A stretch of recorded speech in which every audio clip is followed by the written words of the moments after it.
गांव के किनारे एक पुराना सुनसान घर था जहां नवीन और उसकी गर्भवती पत्नी दीपा रहते थे।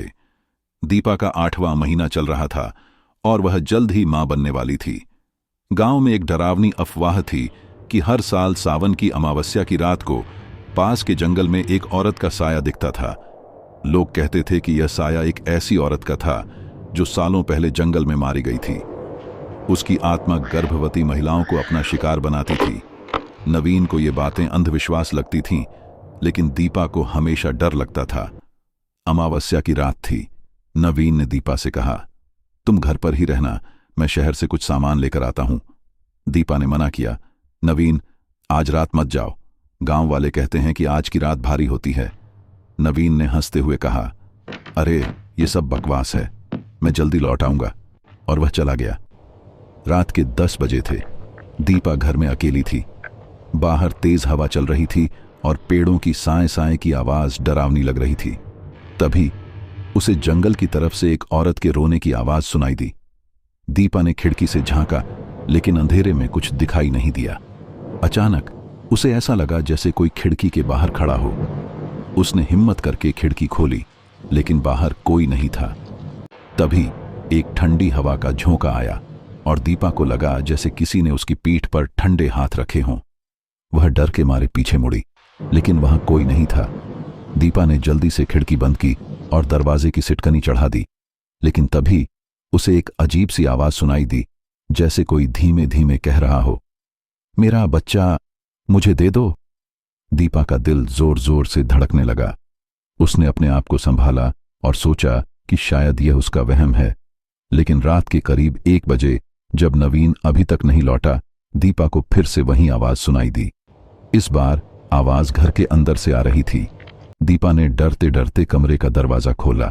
अंधेरे में उसे एक काली छाया दिखी जो धीरे धीरे उसकी तरफ बढ़ रही थी। छाया का चेहरा भयानक था, आंखें लाल थीं और वह हंस रही थी। दीपा चीख पड़ी और कमरे में भागकर दरवाजा बंद कर लिया।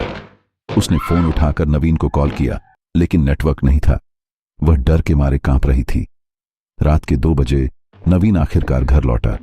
उसने देखा कि दीपा बिस्तर पर कांप रही थी। उसका चेहरा पीला पड़ गया था। दीपा, क्या हुआ? तुम ठीक तो हो? नवीन ने पूछा। दीपा ने डरते हुए सारी बात बताई। नवीन ने कहा, यह सब तुम्हारा वहम है, चलो सो जाओ। लेकिन दीपा की हालत देखकर उसे भी शक होने लगा। उस रात के बाद दीपा का व्यवहार बदल गया। वह अक्सर खामोश रहती, रात को चीखती और कभी कभी अजीब सी आवाज में बोलती, वह आएगी, वह मेरा बच्चा ले जाएगी। नवीन को अब डर लगने लगा। उसने गांव के एक पुराने तांत्रिक की बात सुनी थी जो जंगल के पास रहता था। नवीन ने दीपा को लेकर तांत्रिक के पास जाने का फैसला किया।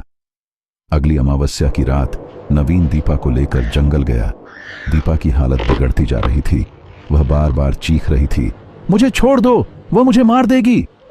तांत्रिक ने एक घेरा बनाया, मंत्र पढ़ने शुरू किए और दीपा के चारों तरफ राख छिड़की। तभी हवा तेज हो गई। पेड़ों से अजीब सी आवाजें आने लगीं। अचानक दीपा के शरीर से एक काली छाया निकली। उसका चेहरा डरावना था और वह चीखते हुए बोली, यह मेरा बच्चा है, मैं इसे ले जाऊंगी। नवीन डर के मारे पीछे हट गया, लेकिन तांत्रिक ने मंत्रों की गति बढ़ा दी। उसने एक ताबीज दीपा के गले में डाला और जोर से मंत्र पढ़ा। छाया ने एक भयानक चीख मारी और धीरे धीरे गायब हो गई।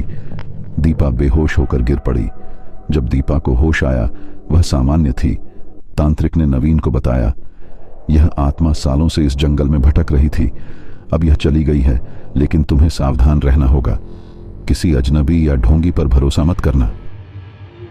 नवीन ने तांत्रिक का धन्यवाद किया और दीपा को घर ले आया। कुछ महीनों बाद दीपा ने एक स्वस्थ बच्चे को जन्म दिया और दोनों की जिंदगी में खुशियां लौट आईं।